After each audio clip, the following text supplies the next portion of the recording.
আপনি আমাকে তির্যক নাম দিলেন, কিন্তু আজকে একজন মানে জামাতি সুন্দরীর ব্যাপারে কথা বলতে বলতেছেন, আমি কিভাবে তির্যক বিশ্লেষণ করব ভেবে পাচ্ছি না। তার মধ্যে আমি আবার সাধারণত নারীদের পক্ষে থাকি, তাই তারে আমি জঙ্গি বলতে একটু লজ্জা পাইতেছি। তাকে আমি জামাতি ম্যাডাম বা জামাতি কিছু বললে সবচেয়ে ভালো হইতো। যাই হোক, তো জঙ্গির যে বহুরূপ থাকে সেটা আমরা এই মোনামি আপাকে দেখে বুঝতে পারছি। তার ছাত্রের সাথে তার যখন ছবি আসলো, ভাইরাল হইলো, আমরা বললাম এটা ব্যক্তিগত, এগুলো নিয়ে আমরা কথা বলতে রাজি না। আপনি যে শিরোনাম দিয়েছেন আসলে অনেকে এটা দিতে সাহস পাবে না। তো এই মোনামি আপা আমাদের যে একজন নারী যে জঙ্গি হতে পারে, শিবির হতে পারে, শিবির যে কত প্রকার গুপ্ত হয়, জামাত যে কত প্রকার গুপ্ত হয়, তার সর্বশেষ বলবো না, কারণ এরকম আরো উদাহরণ আমরা সামনে পাবো। চমৎকার এই মুহূর্তের একটা দৃষ্টান্ত হচ্ছে এই মোনামি নাকি সোনামি নাকি সোনামি নাকি কি টর্নেডো ম্যাডাম। আপনি জানেন যে তার এই নির্বাচনে এই শিবিরদের পাশ করানোর জন্য তার যে অবদান, আমি নিশ্চিত বাংলাদেশের শিবিরেরা যদি কোনোদিন বেহেশতে যায়, আশা করি তারা যাবে না, কারণ মৌদু এতে তো ধর্ম, এদের নবী তো আর নবী মুহাম্মদ না, এদের নবী হচ্ছে মগা মৌদুদি হইলো তাদের নবী। তাই সেই হিসেবে তাদের বেহেশতে যাওয়ার কথা না। তারপরও ভুলে যদি যায়, কারণ আল্লাহ তো করুণাময়, তিনি যাহা ইচ্ছে তাকে ক্ষমা করবেন। শুধু কিন্তু এই জামাতিদের মনে হয় যে আমার ক্ষমা করবে না, এটা আমার ধারণা। তারপরেও যদি আর শিবিররা চলে যায়, বিশেষ করে ঢাকা বিশ্ববিদ্যালয়ে যারা শিবির করে, বাংলাদেশের যারা শিবির, এরা এই মোনামি নাকি টর্নেডো ম্যাডাম বললেন, এই জামাতি ম্যাডামকে ছাড়া তারা বেচতে যাবে না। আমি লিখে দিতে পারি, একজনও যাবে না। আরেকটা লোকের ছাড়া তারা যাবে না, সেটা হলো পিনাকি ভট্ট, এরা ছাড়াও যাবে না। দুনিয়াতে যদি কোনোদিন একটা হিন্দু মানুষ ইসলামী বেচতে যায়, সেটা যাবে হচ্ছে পিনাকি ভট্ট, নিশ্চিত থাকেন। আর বাংলাদেশের কয়টা সিংকো বাম আছে হিন্দু, এরাও চলে যেতে পারে। কেউ কেউ তো গরুর মাংস খাওয়াইতেছে বিলায়, তারাও বেহেশতে চলে যেতে পারে এদের সাথে। যাই হোক, সেটা অন্য বিষয়। মোটামি ম্যাডাম আসলে কোন অদৃশ্য জোরে এত শক্তিতে এত তাড়াতাড়ি আওয়ামী লীগের আমলে চাকরি নিয়ে এত এই জায়গায় পৌঁছে গেলেন আমরা জানি না। আমরা তার ব্যক্তিগত বিষয় নিয়ে কথা বলতে চাই না, যদি কিছু জানি, কিন্তু আমরা কোনো নারীকে নিয়ে এগুলো বলতে চাই না। সমাজদারকে ইশারা বি কাবিয়ে।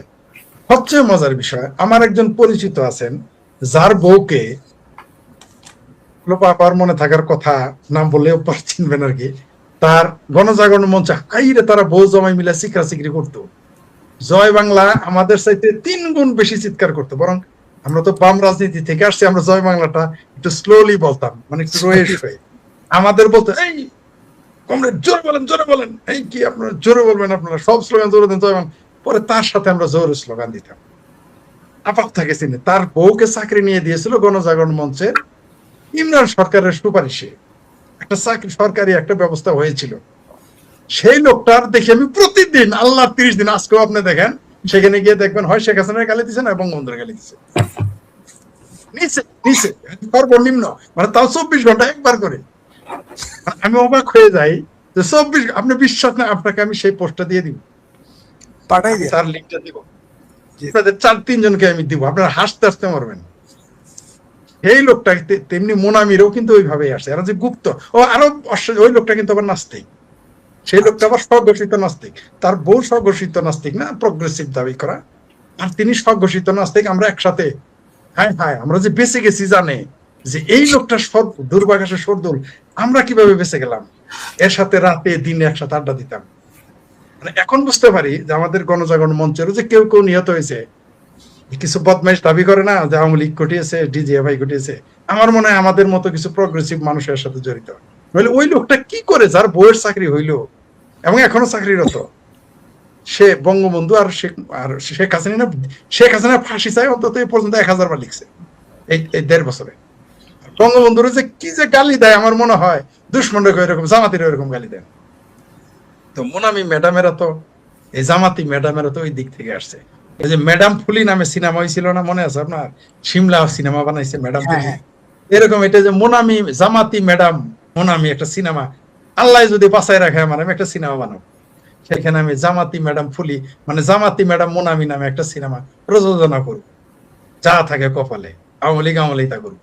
কিভাবে গুপ্ত থেকে কিভাবে চলে আসে আমরা সেটা দেখাই দিব, আপনি বিস্মিত হয়ে যাবেন ঢাকা বিশ্ববিদ্যালয়ে এই মুহূর্তে কর্মরত একজন আমাকে জানিয়েছে, তার সম্পর্কে না শুধু, আরো অনেকের সম্পর্কে। শোনার পরে আমার মাথা নষ্ট হয়ে গেছে, আমি বিশ্বাসই করতে পারি নাই। কিন্তু সে যেহেতু সাবেক সেন্ট্রাল মেম্বার ছাত্রলীগের, কত সনের তা বললাম না, তাহলে তার আইডি প্রকাশ হয়ে যাবে। আমি অবাক হয়ে গেলাম যে কিভাবে এখানে জামাত ঢুকেছিল বিশ্ববিদ্যালয়ে রন্ধ্রে রন্ধ্রে আওয়ামী লীগের আমলে। আপনি কল্পনাই করতে পারবেন না। আপনি মনে করেন না যে মোনামিরা এমনি ওইখানে গেছে। আপনি দেখেন না এখন কারো আসমান কাঁপে না। যে ছাত্রীকে পেটে তন্নি, কি যেন তন্নি মল্লিক নাকি, তন্নিকে যারা পেটাইলো তখন তারা প্রতিবাদ করলো। একে পুরস্কার তুলে দিতে সময় বলছিলেন এই যে নব্য রাজাকার মুর্শিদ, কি মুর্শিদ কি মুর্শিদ ওনার নাম, উপদেষ্টা ছিল এই যে শারমিন মুর্শিদ, উনি বলছিলেন হায় হায় তুমি আছো নাকি, আমি তো মনে হচ্ছে তুমি মারা গেছো।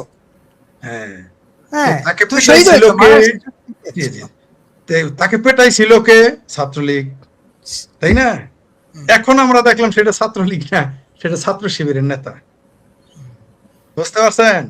মানে বিষয়টা এরকম হয়েছে। আগেকার যুগে কি কি করতে জানেন? যদি মেয়ে কারো 2-3টা থাকে, ছোট মেয়েরা দেখাইতো সুন্দর, পরে বড় মেয়ে কালো তারা বিয়ে দিয়ে দিত, গসাই দিত। কারণ আগে তো পাত্র কখনো পাত্রী দেখতো না। মানে আমাদের মামা, চাচা, খালু, জেঠা, বাবার কাছে গল্প শুনতাম, মুরব্বীদের শুনতাম যে আগেকার দিনে তো মানে আমাদের বাপ চাচাদের আমলে যারা বিয়ে করছে, সেটা আপনাদেরও বাপ চাচার আমলে, তারা কিন্তু পাত্রী দেখতো না, বাপ মাই দেখে আসতো, বা মামা দেখে আসতো, খালু দেখে আসতো, বড় ভাই দেখে আসতো। তখন তো যা দিছে তাই নিয়ে চলে আসতো। এরকম ঘটে গেছে আমাদের এই মোনামি ম্যাডাম। এরা যে কিভাবে ঢুকে গেল আওয়ামী লীগের আমলে। এবং এখন এই মানুষগুলোই, এটা চলচ্চিত্র বলেন, টিভি বলেন, ঢাকা বিশ্ববিদ্যালয় বলেন, ব্যবসা বাণিজ্য বলেন, যে কোনো সেক্টরে। আমি তো আপনাকে এর আগেও চ্যানেলে বলেছি যে একটা পুরস্কার নিতে গেছে, এই রে শেখ হাসিনার নামে বন্দনা করতেছিল। তো আমি বসে আসছিলাম, একজন আমার মায়ের বয়স্ক তার পাশে আমাকে বলছে, শেখ ফরিদ দেখো, ও কিন্তু আসলে আওয়ামী লীগ করে না, ও কিন্তু এই দলে। আমি বললাম যে খালাম্মা এটা আপনি কি বলেন, আপনি চিনবেন, সে কে জানেন? ফকির আলমগীরের ভাবি। তিনি বলতেছেন আমাকে, এটা তিনি বলেছেন, শেখ ফরিদ তুমি দেখো, দেখো এ কিন্তু বদমাইশি করবে, এ কিন্তু আওয়ামী লীগের শত্রু। কিন্তু সে আওয়ামী লীগের পুরস্কার পেয়ে যাবে, আমরা সবাই জানতাম। অনুষ্ঠানে গিয়েছি, you believe it or not, পুরস্কারে তিনি মঞ্চের একেবারে কাছে বসা, তার নাম ঘোষণা করে নাই। আওয়ামী লীগের নেতাদের সামনে শেখ হাসিনাকে গালি দিতে গেল, ওই অনুষ্ঠানে প্রকাশ্য গালি দিতে গেল। আমি অবাক। আমি বললাম খালাম্মা আপনি তো ঠিকই বলছেন, সে তো এগুলো লোক, আমি তো জানি ওইগুলো করবে। পুরস্কারটা নেওয়ার জন্য শুধু 1 সপ্তাহ যাবত শেখ হাসিনা বন্দনা করতেছে। যে কেউ 1 সপ্তাহের জন্য শেখ হাসিনা বন্দনাকারী হয়ে গেছিল, কেউ 1 বছরের জন্য হয়েছিল, কেউ 5 বছরের জন্য হয়েছিল, কেউ 7 বছরের জন্য হয়েছিল। সব মুখোশ গুলো আস্তে আস্তে খুলে পড়ে যাচ্ছে। এটা আমাদের জন্য সৌভাগ্য। কখনো কখনো না কষ্ট পাই যে আমাদের জন্য এইরকম একটা অন্ধকার দিন আসলো 5 আগস্ট। পরে দেখলাম না এটা দরকার ছিল।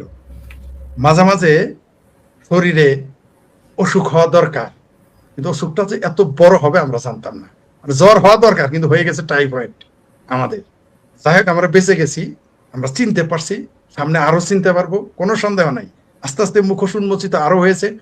আর এই সরকার যদি তথাকথিত মুসলিম আর একটু দেরি হয়, আর একটু সময় নেয়, আরো আস্তে আস্তে মুখোশ বেরোবে। এরকম বহু জামাতি মোনামি ম্যাডাম আমরা পাবো, আশা করতেছি খুব শীঘ্রই পাবো। আপনি দেখেন না ইডেন কলেজ, তিতুমির কলেজে কি সুন্দর, দেখলে মনে হয় যে এইগুলো বিশ্ববিদ্যালয় নাকি কওমি হাফিজিয়া মাদ্রাসার কোন আবাসিক হল। আমি বুঝতেই পারি না। আমি বিশ্বাস করেন আপনি বুঝতে পারবেন না।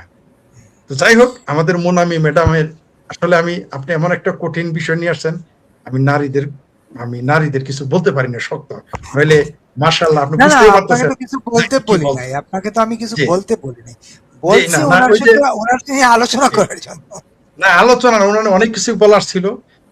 নারী নিশ্চয়ই আপনি বলবেন, অনেক কিছু মুখে আসলেও, ঠোঁটে আসলেও আরো বলতে পারতেছেন না। আপা আছে, লোপা আপা, আপার জন্য আর শরম পাইতেছে, যদি বলে দুই একটা না আপা বলবেন, তারপর আপনি বলতে পারতেছি না। কারণ নারী আমাদের ভারতীয় উপমহাদেশের নারীকে পূজা করা হয়, এমনকি মুসলমান যারা, তারা মায়ের পায়ের নিচে বেস্ট মনে করা হয়।